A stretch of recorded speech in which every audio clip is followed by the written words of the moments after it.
Hello प्रिय दर्शक बंधुओं, जय श्री कृष्णा, राम राम, हर हर महादेव। स्वागत करती हूँ हम आप सभी लोगों का किट्टू की हिंदी कहानी में। कार्तिक पूर्णिमा की कहानी, अध्याय 1। बहुत समय पहले की बात है।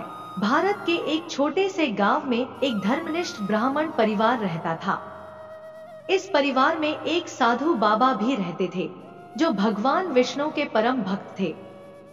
कार्तिक मास की पूर्णिमा का दिन नजदीक आ रहा था और साधु बाबा ने इस पर्व की तैयारी में गांव वालों को भगवान की महिमा का पाठ सुनाने का विचार किया। कार्तिक पूर्णिमा का पर्व हिंदू धर्म में अत्यंत महत्व रखता है। इसे देव दीपावली भी कहा जाता है, क्योंकि इस दिन भगवान शिव और विष्णु का मिलन हुआ था। ऐसा माना जाता है कि इस दिन पवित्र नदियों में स्नान करने से सभी पापों का नाश हो जाता है और व्यक्ति को मोक्ष की प्राप्ति होती है। साधु बाबा ने गांव के सभी लोगों को एकत्रित करके कार्तिक पूर्णिमा का महत्व समझाया। उन्होंने बताया कि कैसे इस दिन गंगा और अन्य पवित्र नदियों में स्नान करना मनुष्य को पवित्र बनाता है और उसके जन्म जन्मांतर के पापों का नाश करता है। इसके बाद उन्होंने भगवान विष्णु की भक्ति में लीन होने और दान पुण्य करने का महत्व बताया। वहीं गांव में एक निर्धन परिवार था, जिनके पास इतना भी धन नहीं था कि वे दान पुण्य कर सके या यज्ञ में सम्मिलित हो सके। उन्होंने साधु बाबा से पूछा, हमारे पास धन नहीं है, न ही हमारे पास साधन है, हम इस पवित्र दिन का महत्व कैसे मनाएं? साधु बाबा ने मुस्कुराते हुए उत्तर दिया, भगवान को धन और संपत्ति की आवश्यकता नहीं होती, उन्हें केवल आपके सच्चे और निर्मल हृदय से की गई प्रार्थना ही चाहिए। इस पवित्र दिन पर आप सभी अपने मन को भगवान के ध्यान में लगाएं और पूरे दिन ईश्वर का स्मरण करें। यही सच्ची भक्ति है। अगले दिन कार्तिक पूर्णिमा के अवसर पर पूरे गांव ने गंगा में स्नान किया और साधु बाबा के साथ यज्ञ में सम्मिलित हुए। कार्तिक पूर्णिमा की कहानी, अध्याय 2। कार्तिक पूर्णिमा के दिन पूरे गांव में उत्साह का माहौल था। सभी लोग गंगा में स्नान करने और दान पुण्य करने के लिए तैयार थे। साधु बाबा ने गांव के लोगों के लिए एक विशेष यज्ञ का आयोजन किया था। गांव के लोग, जो साधु बाबा के उपदेशों से प्रेरित हुए थे, पवित्र मन से स्नान करने के लिए गंगा तट पर पहुंचे। गंगा के किनारे पहुंचते ही लोगों ने देखा कि वहां एक दिव्य आभा फैली हुई थी। गंगा का पानी ऐसा लग रहा था मानो उसमें चांदनी समा गई हो। साधु बाबा ने बताया कि इस दिन देवता भी स्वर्ग से उतरकर गंगा स्नान करने आते हैं, इसलिए गंगा का जल और भी पवित्र और दिव्य हो जाता है। गांव के लोगों ने श्रद्धापूर्वक गंगा में डुबकी लगाई और भगवान का स्मरण करते हुए अपने पापों की मुक्ति की प्रार्थना की। वहीं निर्धन परिवार भी साधु बाबा के साथ गंगा तट पर पहुंचे। उन्होंने जैसे ही गंगा में डुबकी लगाई, उन्हें एक अद्भुत अनुभव हुआ। गंगा का ठंडा और पवित्र जल उन्हें अंदर से शांति और शक्ति का एहसास करा रहा था। उस परिवार ने साधु बाबा की बातों को मन में रखते हुए सच्चे हृदय से भगवान का ध्यान किया। स्नान के बाद साधु बाबा ने सभी से कहा, अब हम यज्ञ करेंगे और भगवान विष्णु का आह्वान करेंगे। इस यज्ञ से हमारे जीवन में शुभता आएगी और ईश्वर की कृपा प्राप्त होगी। गांव के सभी लोग यज्ञ में सम्मिलित हुए और विधि विधान से भगवान विष्णु की पूजा की। जैसे ही यज्ञ समाप्त हुआ, एक चमत्कार हुआ। निर्धन परिवार ने देखा कि उनके पास अचानक से कुछ सोने के सिक्के आ गए हैं। वे चकित रह गए और समझ नहीं पा रहे थे कि यह कैसे हुआ। साधु बाबा ने मुस्कुराते हुए कहा, यह भगवान की कृपा है। सच्ची भक्ति और श्रद्धा से किए गए कार्यों का फल अवश्य मिलता है। भगवान ने आपकी भक्ति को स्वीकार कर लिया है और आपको आशीर्वाद दिया है। निर्धन परिवार ने उन सिक्कों को लेकर भगवान का धन्यवाद किया और साधु बाबा के चरणों में झुककर आशीर्वाद प्राप्त किया। उन्होंने उन सिक्कों का उपयोग गांव के मंदिर में दान करने का संकल्प लिया ताकि सभी को भगवान की कृपा का लाभ मिल सके। इस घटना के बाद गांव के सभी लोगों में भगवान के प्रति आस्था और बढ़ गई। उन्होंने समझा कि कार्तिक पूर्णिमा का यह पवित्र पर्व केवल एक बल्कि ईश्वर के साथ अपने संबंध को गहरा करने का एक अवसर है। कार्तिक पूर्णिमा की कहानी, अध्याय 3। निर्धन परिवार ने साधु बाबा और भगवान का आभार मानते हुए उन सोने के सिक्कों का आधा भाग मंदिर में दान कर दिया और बाकी को अपने परिवार के लिए आवश्यक चीजों पर खर्च करने का निश्चय किया। इस घटना के बाद पूरे गांव में इस परिवार की चर्चा होने लगी और लोग उनकी भक्ति और ईमानदारी से प्रभावित हुए। कुछ दिनों बाद गांव में एक कठिनाई आ गई। आसपास के इलाके में सूखा पड़ गया था और फसलें खराब होने लगी थी। गांव वाले चिंतित हो गए क्योंकि भोजन और पानी का संकट मंडराने लगा था। साधु बाबा ने इस संकट को देखते हुए गांव के लोगों को एकत्र किया और कहा, यह समय है जब हम भगवान की भक्ति से एकजुट होकर इस कठिनाई से निपट सकते हैं। यदि हम सब मिलकर उपवास, प्रार्थना और सेवा करेंगे तो भगवान अवश्य हमारी सहायता करेंगे। साधु बाबा के कहने पर गांव वालों ने एक सामूहिक उपवास रखा और सभी ने गंगा तट पर जाकर भगवान से प्रार्थना की। इस कठिन समय में निर्धन परिवार ने भी अपनी छोटी सी जमा पूंजी को लोगों के बीच बांट दिया, जिससे उनकी जरूरतें पूरी हो सकें। तीसरे दिन गांव में एक अद्भुत घटना घटी। आकाश में बादल घिर आए और बारिश शुरू हो गई।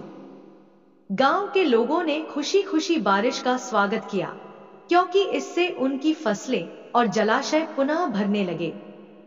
गांव के लोगों को समझ में आया कि भगवान ने उनकी सच्ची श्रद्धा और सेवा भावना को देखकर कृपा की है।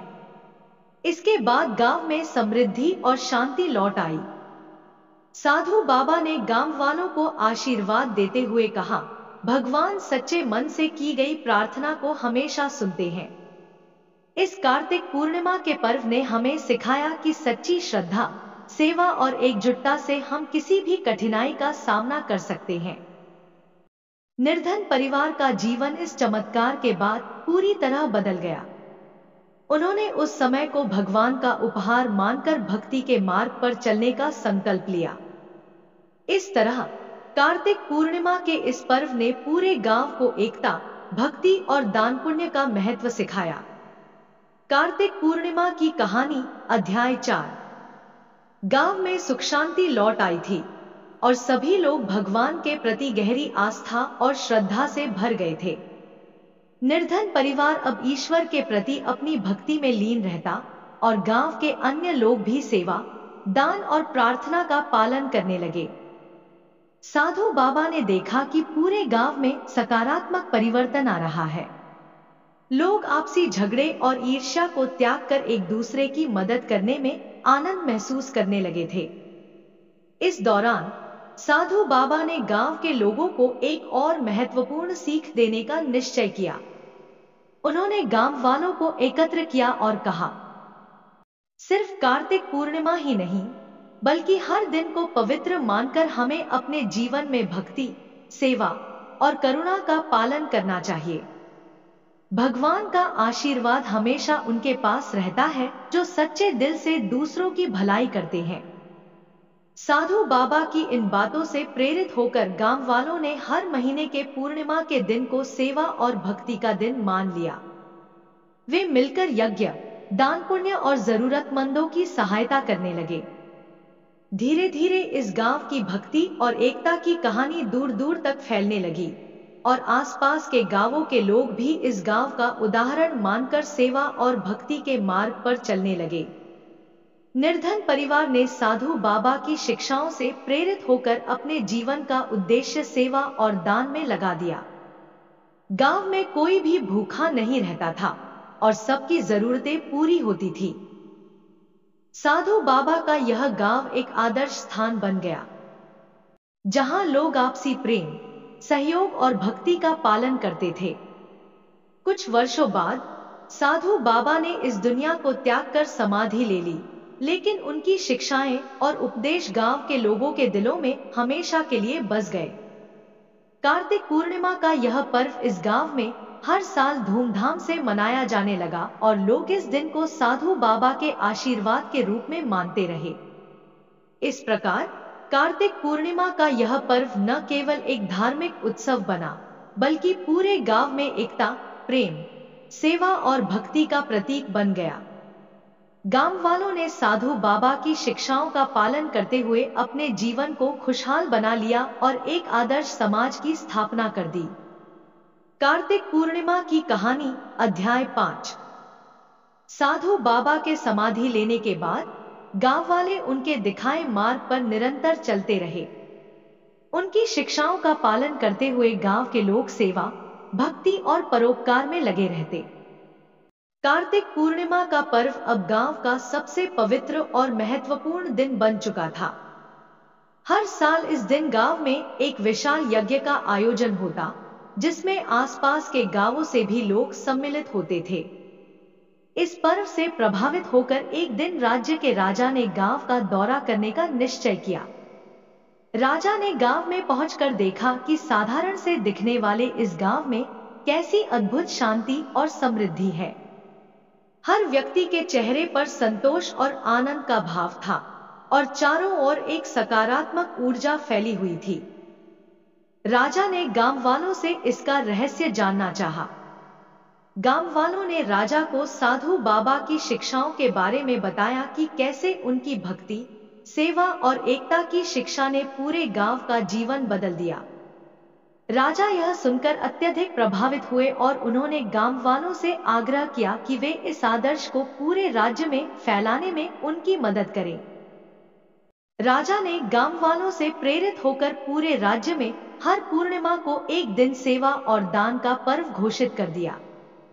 गांव का वही निर्धन परिवार, जो कभी साधु बाबा की कृपा से धन्य हुआ था, अब पूरे राज्य में सम्मानित हो चुका था। उनके सेवा कार्यों के कारण उन्हें पूरे राज्य में आदर और प्रतिष्ठा प्राप्त हुई। वे अपने जीवन को साधु बाबा की शिक्षाओं का उदाहरण मानकर जीते रहे और दूसरों को भी सच्ची भक्ति और परोपकार का मार्ग दिखाने लगे। धीरे धीरे राजा के प्रयासों से राज्य के हर गांव और नगर में कार्तिक पूर्णिमा का पर्व सेवा और दान पुण्य के रूप में मनाया जाने लगा। लोग एक दूसरे की सहायता करने लगे और राज्य में एकता, शांति और समृद्धि का वातावरण बन गया। राजा ने साधु बाबा के सम्मान में एक भव्य मंदिर का निर्माण करवाया और हर कार्तिक पूर्णिमा के दिन उस मंदिर में विशेष पूजा और यज्ञ का आयोजन होने लगा। समय बीतता गया और इस राज्य की कहानी दूर दूर तक फैल गई। साधु बाबा की शिक्षाओं का प्रभाव अब सीमाओं से परे जाकर एक आदर्श की तरह अन्य स्थानों तक पहुंच गया। कार्तिक पूर्णिमा अब सिर्फ एक पर्व नहीं, बल्कि एक प्रेरणा का प्रतीक बन गया, जो लोगों को यह सिखाता था कि सच्ची भक्ति और सेवा में अपार शक्ति है। इस तरह साधु बाबा की शिक्षाओं का प्रकाश सदियों तक अनगिनत लोगों के जीवन को आलोकित करता रहा और उनका यह संदेश सबके दिलों में गूंजता रहा, प्रेम, सेवा और भक्ति का मार्ग ही सबसे पवित्र और सच्चा मार्ग है। कार्तिक पूर्णिमा की कहानी, अध्याय 6। समय बीतता गया। साधु बाबा की शिक्षाओं का प्रभाव न केवल उस गांव और राज्य में बल्कि दूर दूर तक फैल गया।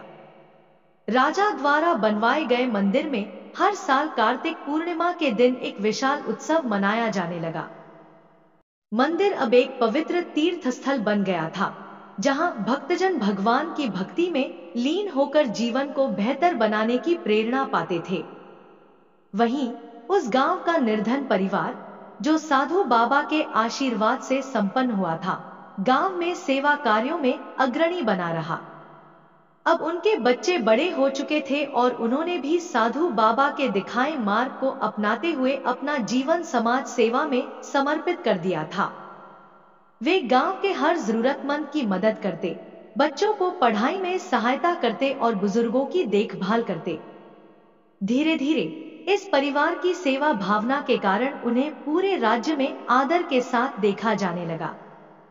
एक दिन उस परिवार के सबसे बड़े बेटे ने सोचा कि साधु बाबा की शिक्षाओं को और अधिक लोगों तक कैसे पहुंचाया जा सकता है। उसने अपने परिवार के साथ विचार विमर्श किया और निर्णय लिया कि वे एक आश्रम की स्थापना करेंगे, जहां साधु बाबा के उपदेशों और शिक्षाओं को सिखाया जा सके। इस आश्रम में गरीब बच्चों को शिक्षा, बीमारों को चिकित्सा और बुजुर्गों को देखभाल प्रदान की जाने लगी। आश्रम की ख्याति धीरे धीरे फैलने लगी और वहां हर दिन दूर दूर से लोग आने लगे। साधु बाबा के उपदेशों का संदेश और उनका प्रेम और करुणा का मार्ग अब और अधिक लोगों के जीवन का हिस्सा बनने लगा। आश्रम एक ऐसा स्थान बन गया जहां लोग जाति, धर्म या स्थिति से परे एक समानता और प्रेम का अनुभव करते थे। आखिरकार राज्य में एक नई जागृति की लहर दौड़ गई। लोग साधु बाबा के उपदेशों से प्रेरित होकर सेवा, परोपकार और भक्ति का महत्व समझने लगे। पूरे राज्य में हर कार्तिक पूर्णिमा को साधु बाबा का सम्मान करते हुए बड़े बड़े सेवा कार्य किए जाने लगे। राजा ने इस आश्रम के लिए विशेष भूमि और सुविधाएं दी ताकि आश्रम और अधिक लोगों की सेवा कर सके। यह देखकर गांव के बुजुर्गों की आंखों में आंसू आ गए कि कैसे एक साधारण से गांव ने भगवान और भक्ति के बल पर इतना बड़ा बदलाव ला दिया था। साधु बाबा का यह अदृश्य आशीर्वाद अब हर दिल में बस चुका था और उनकी शिक्षाओं का असर पीढ़ी दर पीढ़ी चलता रहा। इस प्रकार कार्तिक पूर्णिमा का यह पर्व एक ऐसा अनंत दीप बन गया जो हर वर्ष सभी को यह याद दिलाता कि सच्ची भक्ति, सेवा और प्रेम से ही संसार को सुंदर और सुखमय बनाया जा सकता है। साधु बाबा का यह संदेश युगों युगों तक लोगों के जीवन को प्रकाशित करता रहा और उनका नाम सच्ची भक्ति और करुणा का प्रतीक बन गया। कार्तिक पूर्णिमा की कहानी, अध्याय 7। आश्रम के स्थापना के कई वर्षों बाद साधु बाबा की शिक्षाओं का प्रभाव पूरे देश में फैल गया था। उस राज्य में साधु बाबा की कहानियां और उनके उपदेश अब केवल एक गांव की सीमाओं तक सीमित नहीं रहे थे। अब हर गांव और शहर में कार्तिक पूर्णिमा को सेवा और भक्ति का पर्व मानकर श्रद्धा से मनाया जाने लगा था। इस दिन लोग जरूरतमंदों की सहायता करते, गरीबों में भोजन बांटते और मंदिरों में भक्तिभाव से यज्ञ और पूजन करते। आश्रम के युवा साधक अब साधु बाबा के संदेश को लेकर दूर दूर तक यात्रा करने लगे। वे गांव गांव जाकर लोगों को भक्ति और सेवा का महत्व समझाते, जीवन में करुणा और प्रेम के मार्ग पर चलने की प्रेरणा देते। इन साधकों के प्रयास से आश्रम का यह संदेश धीरे धीरे पूरे देश में फैलने लगा और साधु बाबा का नाम एक प्रेरणा का प्रतीक बन गया। कुछ वर्षों बाद एक ऐसा समय आया जब देश में एक बड़े अकाल का संकट आया। फसलें सूखने लगी, पानी का अभाव हो गया और लोगों में निराशा फैल गई। लेकिन कार्तिक पूर्णिमा के दिन उस राज्य के लोग जो साधु बाबा के उपदेशों से प्रेरित थे, एकत्रित हुए। उन्होंने अपने पास जो भी अन्न और जल बचा था उसे एकत्र करके जरूरतमंदों में बांटना शुरू किया। आश्रम के साधकों ने भी अपने पास का सारा अन्न और जल लोगों में वितरित कर दिया और हर गांव में एकता और भाईचारे का संदेश फैलाया। इस सेवा और भक्ति के चमत्कारी प्रभाव से राज्य में धीरे धीरे लोग एक दूसरे की सहायता करने लगे। पूरे देश में एक नया जोश और एकता की भावना उत्पन्न हो गई और लोग समझ गए कि असली भक्ति का अर्थ केवल ईश्वर की पूजा करना नहीं, बल्कि मनुष्य की सेवा करना भी है। अकाल समाप्त होने के बाद राजा ने आश्रम को राष्ट्र का आधिकारिक सेवा केंद्र घोषित कर दिया, जहां से जरूरतमंदों की सहायता की जा सके। इस आश्रम ने साधु बाबा के उपदेशों को हमेशा जीवित रखा और सेवा और भक्ति के इस अभियान को नई पीढ़ियों तक पहुंचाया।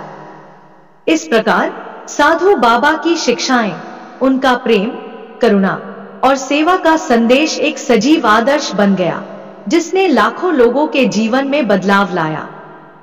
कार्तिक पूर्णिमा का यह पर्व साधु बाबा के प्रति श्रद्धा का प्रतीक बन गया जो हर वर्ष लोगों को एकजुट करता और उन्हें याद दिलाता कि भगवान की सच्ची पूजा इंसान की सेवा में ही है। यही कहानी पीढ़ी दर पीढ़ी चलती रही और साधु बाबा का नाम सच्ची भक्ति और परोपकार का ऐसा दीप बन गया जो कभी नहीं बुझा। कार्तिक पूर्णिमा की कहानी, अंतिम अध्याय। साधु बाबा की शिक्षाओं से प्रभावित होकर आश्रम का यह सेवा और भक्ति का अभियान पीढ़ी दर पीढ़ी चलता रहा। वर्षों बीत गए और उस राज्य का हर व्यक्ति साधु बाबा के दिखाए रास्ते पर चलने का प्रयास करने लगा। यह आश्रम अब एक विशाल संस्था बन चुका था, जहां न केवल आध्यात्मिक शिक्षा दी जाती थी, बल्कि बच्चों को शिक्षा, गरीबों को भोजन और बीमारों को चिकित्सा सेवा भी प्रदान की जाती थी। कार्तिक पूर्णिमा का पर्व अब देश भर में श्रद्धा और सेवा का सबसे बड़ा पर्व बन चुका था।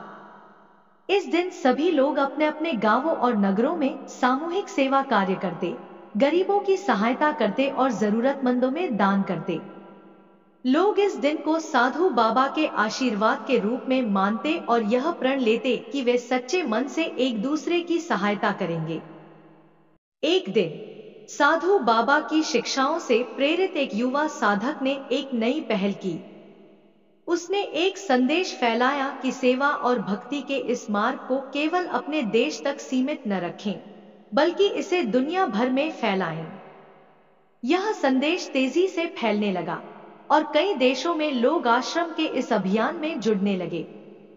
आश्रम ने अंतर्राष्ट्रीय स्तर पर सर्व सेवा संघ की स्थापना की, जिसका उद्देश्य था कि हर व्यक्ति, चाहे वह किसी भी देश या धर्म से हो, अपने दिल में प्रेम, करुणा और सेवा का भाव रखे।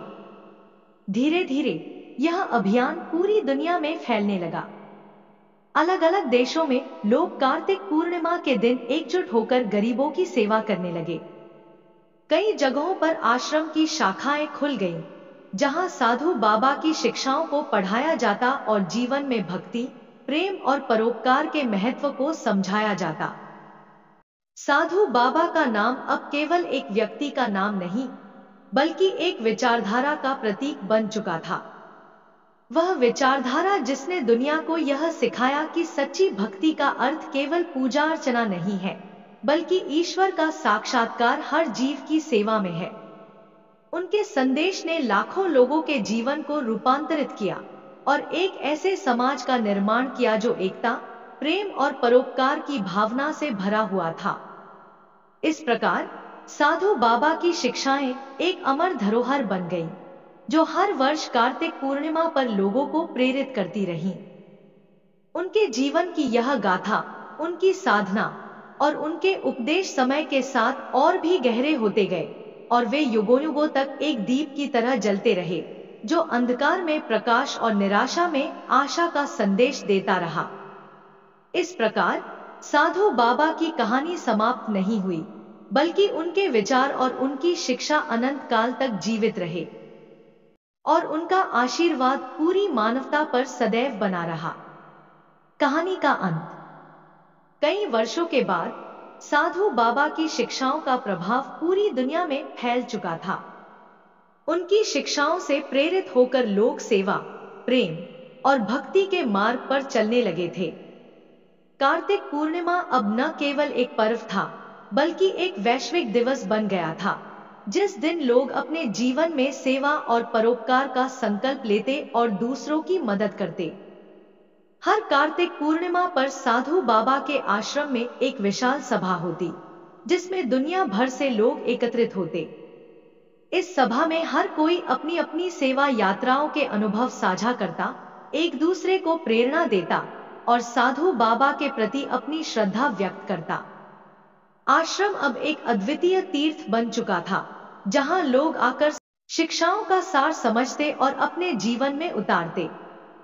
समय के साथ साधु बाबा का नाम एक आदर्श और एक प्रेरणा का प्रतीक बन गया।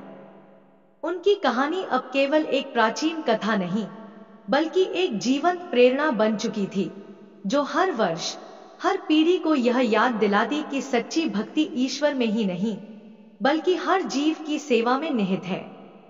इस तरह साधु बाबा का यह संदेश सदैव जीवित रहा और कार्तिक पूर्णिमा का पर्व अनंत काल तक सेवा, प्रेम और एकता का प्रतीक बनकर मनाया जाता रहा।